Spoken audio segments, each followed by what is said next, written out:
पापा अब बहुत हो गया है, अब मैं नहीं जाने वाली अपने ससुराल वापसी। मेरा दम घुटता है वहां पर। पता नहीं किस परिवार में और कैसे लड़के के साथ आपने मेरी शादी कर दी। बेटा, मैंने तो पूरी जांच पड़ताल करके ही तेरा उस परिवार में रिश्ता किया था। मुझे कोई ना पता था कि तू वहां खुश नहीं रहेगी। अब आप ही बताओ पापा, मैं उस घर में खुश कैसे रह सकती हूँ? मैं उस घर में ना अपने हिसाब से रह सकती हूँ ना अपने हिसाब से कुछ कर सकती हूँ। उस घर में जो भी कुछ होता है ना, मेरे सास ससुर की मर्जी से होता है। और यहाँ तक कि राजीव भी अपने माँ बाप का कहना मानता है, मेरी तो वो सुनता ही नहीं है। हाँ, वैसे तूने मुझे कई बार ये बात कही है कि राजीव तेरी नहीं सुनता है, वो अपने माँ बाप की सुनता है। राजीव को तेरी सुननी चाहिए। हाँ पापा, यही तो दिक्कत है। राजीव पूरा माँ बाप का भगत है। वो जो भी काम करता है ना अपने माँ बाप से पूछ के करता है, और कहीं भी घूमने जाएगा ना तो अपने माँ बाप को साथ लेके जाता है। अभी थोड़े दिन पहले ही मैंने उसको बोला था कि चलो शिमला घूमने चलते हैं, तो मुझे कहता है कि मम्मी पापा भी साथ में चलेंगे। बताओ पापा, हमारी कोई अपनी प्राइवेसी नहीं है? सच में बेटा, मुझे बिल्कुल भी नहीं पता था कि ये लड़का ऐसा निकलेगा। और तुझे कोई और भी दिक्कत है ना तो मुझे आज तू खुल के बता। अब क्या खुल के बताऊं पापा? कितनी बार तो मैं आपको बता चुकी हूँ। आप भी ना बुढ़ापे में सठिया चुके हो। आपको नहीं पता, उनके घर हर दूसरे दिन कोई ना कोई मेहमान आता जाता रहता है। बस उनकी आओ भगत में मैं लगी रहती हूँ। मेरी तो कोई जिंदगी नहीं रही।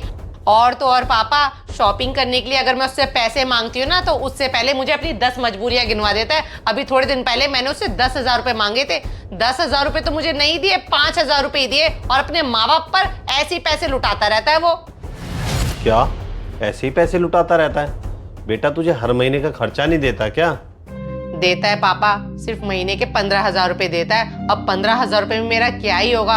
अब आप ही बताओ, शादी से पहले जब मैं यहाँ रहती थी, 15-20 हजार रुपए तो मैं ऐसे ही खर्च कर देती थी, और बिन मांगे आप मुझे पैसे देते रहते थे। लेकिन वहां तो मुझे पैसे मांग मांग कर लेने पड़ते हैं। पापा, आपको नहीं पता, राजीव बहुत ज्यादा तेज है। अपने माँ बाप को कहता है कि तुम्हारी उम्र हो गई है, पूरी जिंदगी आपने बहुत किया है, अब आप घूमते फिरते रहा करो। उसके माँ बाप कहते हैं कि बेटा घूमने फिरने कहाँ से जाएंगे, वहां जाने पर खर्चा होता है। तो उनको कहता है खर्चे की चिंता बिल्कुल मत करो, मैं बैठा हूँ, मेरा फर्ज बनता है आप लोगों पर खर्चा करना।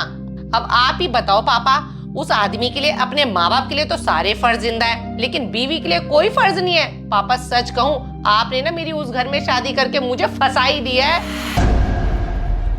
बेटा, तेरी सारी बातें सुनकर ना अब मुझे भी ऐसा ही लग रहा है कि मैंने उस घर में तेरी शादी करके ना बहुत बड़ी गलती कर दी है।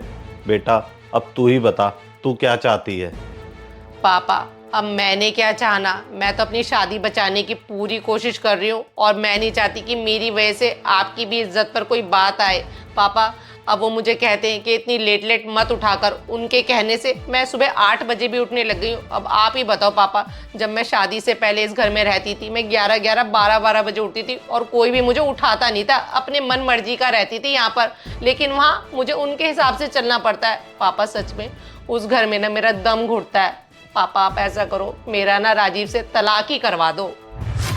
हाँ बेटा, तू सही कह रही है। जब तू इतनी दुखी है तो तेरा तलाक करवाना ही ठीक रहेगा। मेरे पास है ना एक माने हुए वकील का नंबर है, मैं उनसे बात करता हूँ और तेरा तलाक करवाता हूँ। हेलो, नमस्कार वकील साहब। मुझे है ना मेरी बेटी का तलाक करवाना है। वो अपने ससुराल में ना बहुत दुखी है। आप है ना कोई अच्छा सा केस तैयार करो, और उसमें ये लिखना वो मेरी बेटी को दहेज के लिए परेशान करते रहते हैं और आए दिन कोई ना कोई डिमांड करते रहते हैं। और वकील साहब, खास तौर पे ये लिखना कि लड़का ना रात को दारू पी के आता है और मेरी बेटी को मारता पीटता है। नहीं मारता। और खास तौर पे वकील साहब ये जरूर लिखना कि लड़के के माँ बाप ना मेरी बेटी को बहुत परेशान करते हैं, खासकर उसकी सास।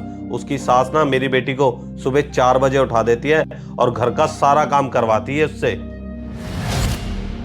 उन लोगों ने मेरी बेटी को नौकरानी बना के रखा हुआ है। और वकील साहब, आप ये भी लिखना, वो लड़का ना मेरी बेटी को महीने का 1 रुपए का खर्चा तक नहीं देता, और ऊपर से यूं और बोलता है जा अपने बाप से पैसा लेकर आ। अब वकील साहब, जो जो वो मेरी बेटी के साथ करते हैं ना, मैंने आपको सब सच बता दिया है। अब आप ऐसा केस तैयार करो कि उन तीनों को ना जेल हो जाए।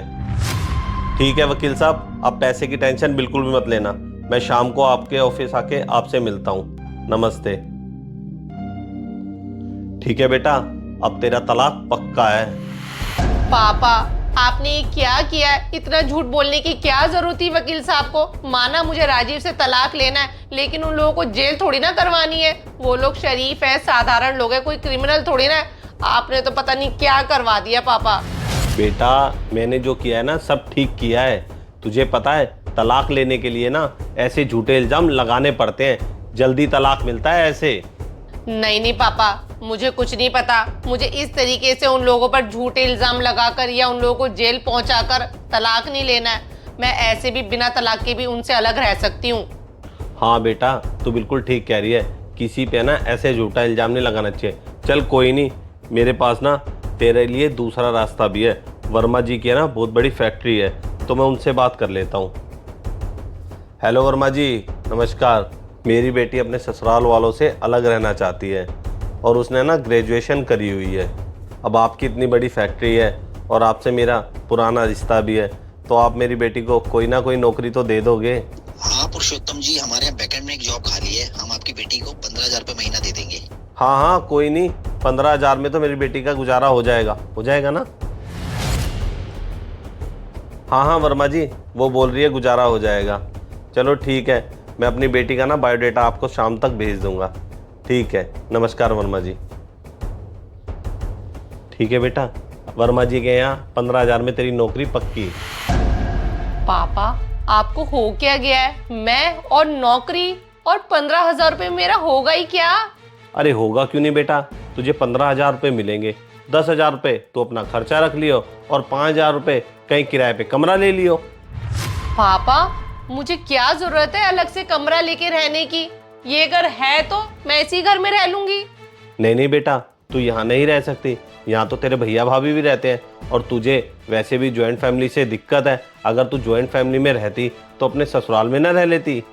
माना पापा, मुझे ज्वाइंट फैमिली से दिक्कत है, लेकिन अपनों से दिक्कत थोड़ी ना है। वो लोग तो पराए हैं और वैसे भी वो लोग तो मेरे साथ रोक टोक करते रहते हैं। यहाँ मेरे साथ रोक टोक थोड़ी ना होगी। बेटा रोक टोक तो तुझे यहाँ भी रहेगी, क्योंकि तुझे पता है इस घर में तेरी भाभी भी है। वो तेरे साथ रोक टोक करेगी तो तुझे पसंद नहीं आएगा। इसलिए मैं कह रहा हूँ तू अपना अलग से नौकरी कर, अलग से रह, तू भी खुश और हम भी खुश। पापा आप ये कैसी बातें कर रहे हो? आपको अच्छे से पता है, एक तो मैं अपने ससुराल वालों से दुखी हूँ और ऊपर से आप भी मेरा साथ नहीं दे रहे हो। सही कहते हैं लोग कि शादी करने के बाद लड़की पराई हो जाती है। आज आपने भी मेरे साथ यही किया है। बेटा लोग सही कहते हैं कि बेटियां शादी के बाद पराई हो जाती है, लेकिन बेटा अगर वो तेरे को सच में ही परेशान कर रहे होते, तेरे साथ गलत कर रहे होते, तो हम तेरे साथ थे। लेकिन बेटा जो तू मुझे अपने ससुराल के बारे में बता रही है, मुझे नहीं लगता कि वो तेरे साथ गलत कर रहे हैं। जब तेरी शादी नहीं हुई थी तब बात कुछ और थी, अब तेरी शादी हो गई है। अब तुझे अपने ससुराल वालों के कहे पे ही चलना पड़ेगा। जो उनके रीति रिवाज होंगे और जिस हिसाब से वो तुझे रखेंगे उस हिसाब से तुझे रहना पड़ेगा। बेटा जहाँ तक मैं जानता हूँ ना, वो परिवार भी बहुत अच्छा है और राजीव अपने माँ बाप का भी ध्यान रखता है, तेरा भी ध्यान रखता है। तुझे महीने के 15,000 रुपये देता है और अपने माँ बाप को भी कोई दिक्कत नहीं होने देता। बेटा वो तो बस तुझसे यही चाहते हैं ना कि तू सुबह 8 बजे उठ जाया कर, और इसमें दिक्कत ही क्या है? तू अपनी भाभी को ही देख ले, सुबह 6 बजे उठती है, घर का सारा काम करती है और तेरे यहाँ तो बेटा मेड लगी हुई है, तुझे कोई काम भी नहीं करना पड़ता, फिर भी तुझे इतनी दिक्कतें हैं। बेटा इसमें तेरी गलती नहीं है, आजकल की लड़कियों में सहन शक्ति खत्म ही हो गई है, इसलिए तो आजकल की शादियां चलती नहीं है। बेटा एक बाप होने के नाते मैंने तुझे अच्छे से समझा दिया है। तुझे अब अपने ससुराल जाकर अपनी ज़िंदगी अच्छे से चलानी है या यहाँ रहकर तुझे अपनी ज़िंदगी बिगाड़नी है, फैसला तेरे हाथ में है।